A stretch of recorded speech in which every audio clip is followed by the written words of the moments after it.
Después del primer vídeo donde hemos visto lo que es la inflación, vamos a entrar en este segundo vídeo donde vamos a ver la diferencia entre rentabilidad fija y rentabilidad variable, además de ver diferentes tipos de activos donde podemos empezar a invertir. Sin más, os dejo por aquí con el vídeo. Ahora que sabemos lo importante que es invertir, vamos a ver en qué activos podemos hacerlo. Vamos a comparar diferentes tipos de activos dentro de dos clases, rentabilidad variable y rentabilidad fija. Vamos a ver primero lo que es la rentabilidad fija, que es el número 3 que tenemos en pantalla, son los bonos gubernamentales. Esto se suele decir que es cuando tú le compras deuda a gobiernos o corporaciones y cuando te la devuelven lo hacen con una rentabilidad fija, una rentabilidad baja pero asegurada en un determinado tiempo. Suelen ser periodos desde los 6 meses hasta los 3-4 años.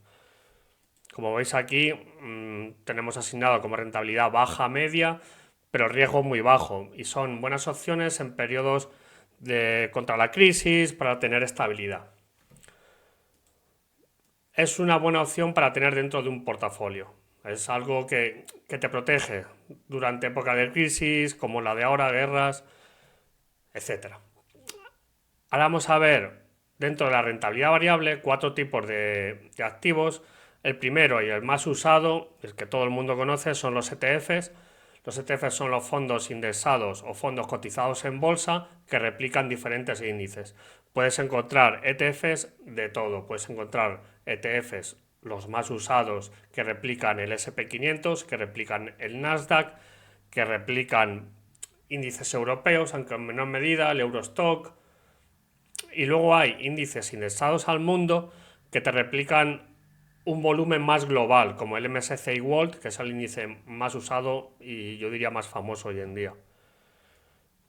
Como tenemos aquí rentabilidad media alta, la rentabilidad media anual suele ser bastante alta en los últimos tiempos, el riesgo es moderado porque al final tú estás invirtiendo en un grupo, en un conglomerado, bien de empresas, bien de materias, y no estás a expensas de que una empresa, por ejemplo, caiga en bancarrota y pierdas todo tu dinero. Aquí eso no sucede.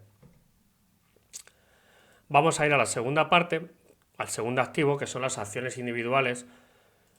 Es algo sencillo, acciones individuales, acciones, tú compras acciones de Apple, puedes comprar acciones de Meta, puedes comprar acciones de Google, de lo que tú quieras, y al comprar una acción de estas empresas pasas a ser propietario de una pequeña parte de esta empresa.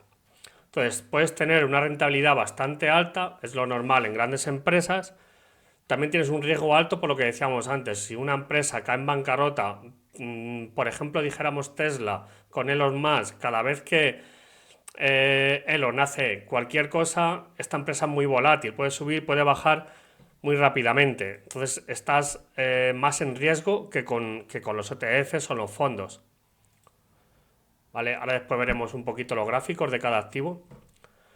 También tenemos, en tercer lugar, en renta variable, tenemos el oro. El oro es un valor refugio. El oro es algo que ha estado toda la vida y que toda la vida ha tenido un crecimiento paulatino y con un riesgo súper moderado. Es un valor que siempre es algo seguro, siempre es importante tenerlo en tu portafolio. Como veis aquí, el riesgo es moderado, igual protección contra la inflación, contra la crisis, en épocas de guerras, en épocas de incertidumbre, es algo muy, muy asegurado. Y en último lugar tenemos las criptomonedas, las famosas criptomonedas. Las criptomonedas, el problema que tienen no es problema, es la diferencia, tienen una alta volatilidad. Igual que con criptomonedas, tú si haces inversiones puedes crecer muy rápido, también tiene épocas de volatilidad donde tiene unos descensos muy fuertes. Entonces puede tener una rentabilidad muy alta pero inestable con un riesgo muy alto. Tienes que saber cómo es tu característica, cómo tú te sientes invirtiendo y si quieres estar en este activo donde es muy arriesgado estar, pero tienes esa potencial ganancia asumiendo ese potencial riesgo de pérdida. Dentro de las criptomonedas tenemos las famosas Bitcoin y Ethereum, que son las dos más seguras, que sí que pueden ser activos para invertir a largo plazo. Altcoin, memecoin, todos estos activos son más especulativos para el corto plazo que para el largo plazo. Vamos a ver, por ejemplo, algunos de los gráficos que os he comentado. El oro lo vimos en el anterior vídeo. Como veis, el crecimiento es muy paulatino. Tiene una rentabilidad media anual de entre el 4 y el 5%, con un riesgo muy bajo.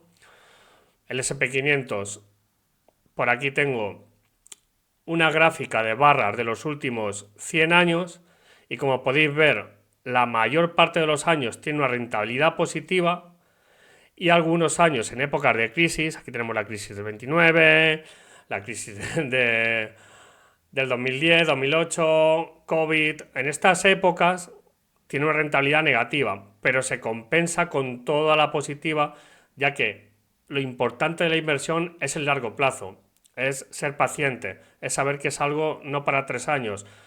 No empezar a invertir en 2020, por ejemplo, en SP500 y ver que siga el COVID y alejarse y retirando en pérdidas. Es algo para tener una mentalidad largoplacista. El gráfico del SP500 lo tenemos por aquí, ya lo vimos en el anterior vídeo. Vamos a ver una comparativa también con una acción. Por ejemplo, aquí tenemos Google. La acción de Google, como vemos, es muy parecida a la SP500, pero sí que tiene estas potenciales subidas y bajadas más pronunciadas. Si nos vamos a otro tipo de acción, por ejemplo Tesla, que os he comentado, mucho más volátil, ¿veis? Al final no es un crecimiento tan paulatino, tan constante y tan seguro como si te vienes al MSCI World, que es el índice indexado a las mejores empresas del mundo. Como veis, es algo que tiene un crecimiento más normal, más curvado y con menos épocas de caídas. Vamos a ver el gráfico de Bitcoin para que veáis la volatilidad de una criptomoneda. Y esto es la criptomoneda más estable, ¿vale? Pero como veis, igual que tiene épocas de gran subida, también tienes épocas que tú, por ejemplo, desde el 2000, noviembre del 21, si estás invertido en Bitcoin, a enero del 23 has perdido un 75% de tu inversión. Esto para mí no es algo donde tú puedas sentirte comfortable, sentirte bien cuando estás invertido en este tipo de activos si buscas un riesgo bajo. Y os voy a enseñar, por ejemplo, lo de los bonos. A ver, ¿dónde estamos? Aquí. Este es el valor de los bonos en Estados Unidos a 10 años, ¿vale? Ahora mismo está en el 4,2%.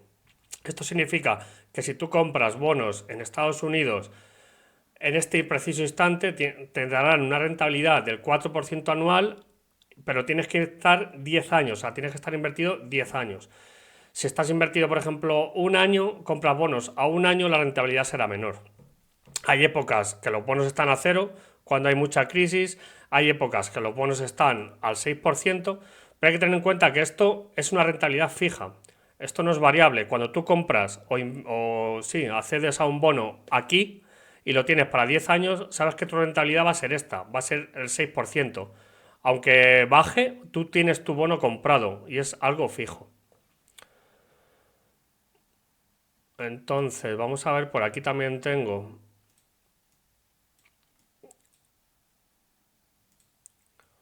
Aquí vamos a hacer un pequeño resumen con 3 diferentes factores. Si nos guiamos por la rentabilidad histórica, el SP500 es el que más te puede dar, seguido de las criptos con su riesgo que ya hemos comentado, después renta fija y después el oro, siendo el oro el valor más refugio que hay. Si nos vamos a compararlos a través de la volatilidad, como ya hemos comentado, las criptomonedas es el activo más volátil, los fondos de inversión le seguirían, seguidos del oro, y la renta fija, que no tiene volatilidad porque tú ya estás comprando una renta fija, a un bono al 3, al 4, al porcentaje que esté en ese momento. Si unimos rentabilidad y volatilidad para épocas de crisis, para estar protegido durante crisis como la actual, el oro es el activo más indicado, seguido de la renta fija, el SP500 y las criptomonedas. Como vemos, la protección en crisis es inversamente proporcional a la volatilidad.